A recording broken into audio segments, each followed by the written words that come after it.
Ladies and gents, welcome back. Grab yourself a chair. Sit down. Are you comfortable? Somewhat comfortable? Uncomfortable? Somewhat uncomfortable? No matter what you answer here, probably going to leave people confused. And you know what? Sometimes that's the point. Here we have from the Globe and Mail, majority of Canadians are comfortable or somewhat comfortable with the Liberal NDP power sharing deal. Let's not call it a coalition because, well, there are somewhat different things involved in a coalition, apparently. Now, I retweeted this one yesterday, putting a little nice try, tweet the BS and hide what it actually says behind a paywall. I read it for you all. And I can tell you that they burned the garlic when they tried cooking these numbers. Stinks to high heaven. Well, let's have a look at this. Majority of Canadians uncomfortable or somewhat comfortable with Liberal NDP coalition. Let's just call it what it is, folks. Let's just call it what it is. We got Trudy Juggers here with their Trudy McJuggernuggets coalition in government. Nearly 60% of Canadians were comfortable. Now, this is where it gets like, oh, is this 60% of Canadians? Well, let's find out. Nearly 60% of Canadians were comfortable or somewhat comfortable with a deal that could see the federal NDP prop up the minority Liberal government until 2025. A new survey says, grab yourself a seat and tell me if that makes you feel comfortable or somewhat comfortable. NDP agreed to the agreement in exchange for parliamentary cooperation. Maybe you call that a coalition? And progress on a key new democratic priorities, such as dental care, pharmacare, housing, climate change, and Indigenous reconciliation. Prime Minister Justin Trudeau announced in the deal in March, saying it will allow the government to function with predictability and sustainability, implement budgets and get things done for the Liberal Party. Come on, done for Canadians, he says. A Nanos research poll commissioned by the Globe and Mail found that 39% of Canadians were uncomfortable. 39% of Canadians were comfortable with the agreement, and 19% were somewhat comfortable. 11% were somewhat uncomfortable, and 29% uncomfortable, and 2% say they were unsure. So, kind of split down the middle whether people are uncomfortable or uncomfortable. Semantics in the middle. Chief Data Scientist Nick Nanos. What, Dr. Nick? Hi, everybody. Hi, Dr. Nick. Chief Data Scientist Nick Nanos said the poll is indicative of election fatigue, especially Canadians that recover from COVID-19 pandemic deal with the rising cost of living and interest rates and fear of potential recession. So because people are afraid of what might happen because of this government, they're just too tired to go to the polls and get a different government. Instead, they're saying people are are comfortable with this. Well, I don't think there is an appetite for an election or what I'll call political uncertainty, says Ms. Nanos. One of the narratives in the last election was that we were having an unnecessary election. So this is a bit of a hangover from that.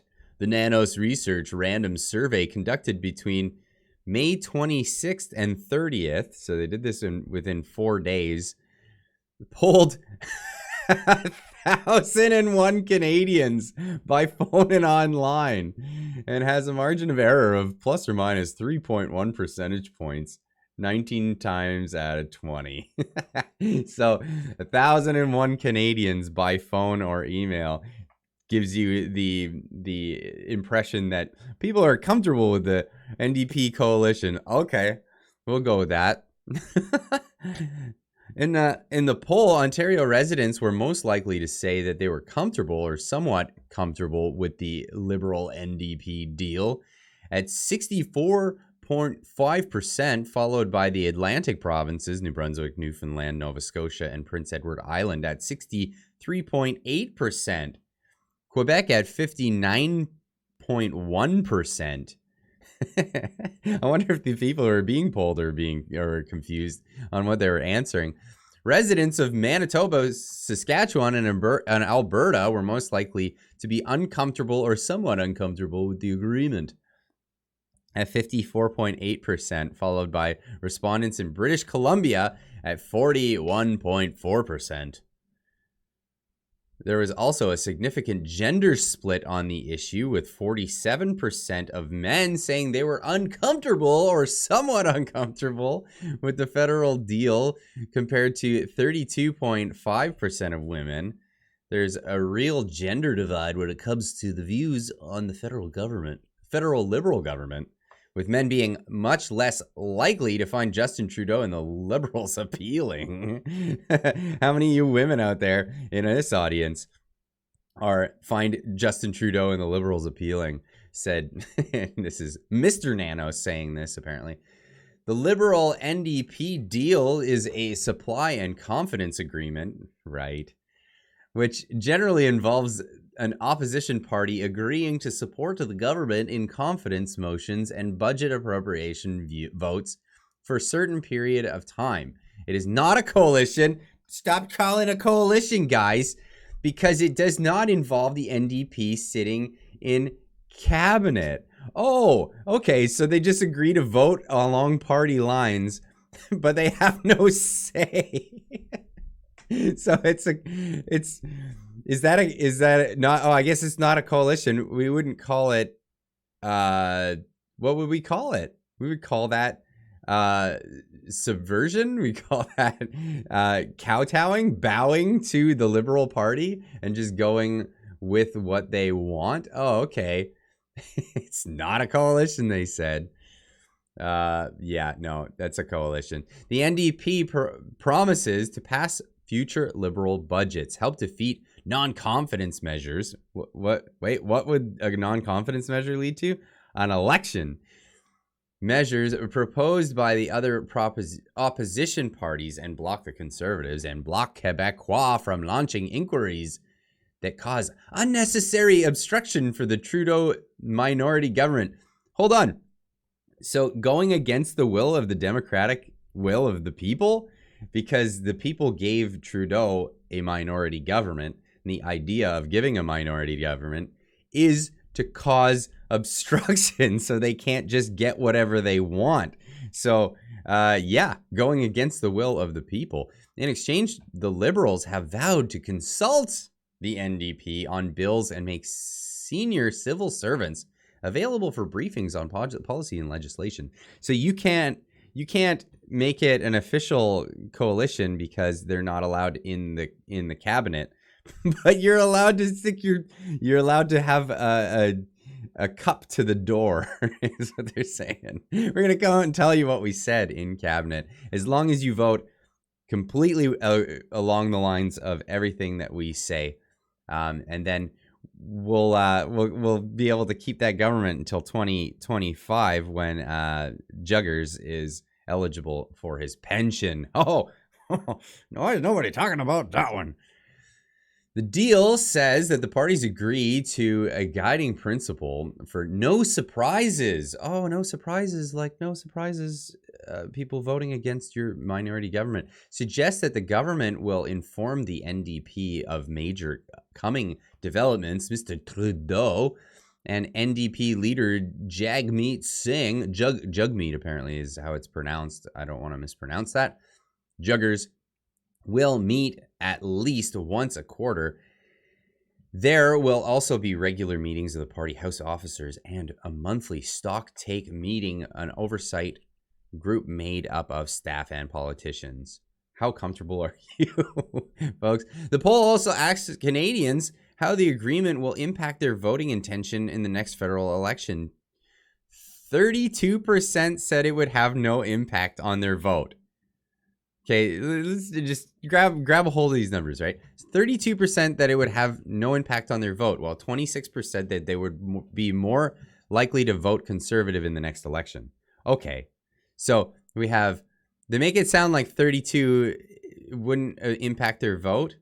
Well, 32 a portion of that 32 would be voting conservative, right? You would assume. And then they say 26% would be voting conservative.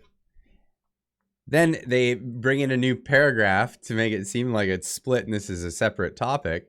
But voter intention was nearly tied to the Liberals at 18% and the NDP at 17%. So both of them getting less votes than the Conservatives. But does this really represent the demographics of Canada? Well, let's just have a look here. 5% say that they were more likely to vote for the Bloc. Okay, so 5%, this is supposed to represent the Canadian public. 5% voting for the Bloc Québécois. Get out of town. With the Green Party at 4% of the vote. You think 4% of the government is Green Party? And 1% for the People's Party. I'd have to say that you could throw this whole thing out just based on what this demographic shows is not in line with what is going on with the with the government in Canada and the will of the people. So this is another one of those fun little experiments of how the polls do not reflect what Canadians actually see and what Canadians are actually likely gonna do in the next election. Again, pollsters, we've discussed this at length, that pollsters are having a hard time getting the opinions, the real opinions of real people, because let me guess, most people are going, yeah, you want to get my opinion? Here it is. Good night. And that's the way it's going. Anyway, leave a comment in the comment section down below. Let me know what you think. If you're not subscribed to the channel, do that now. Hit the little red button over there. And we will see you in the next video. Keep on trucking.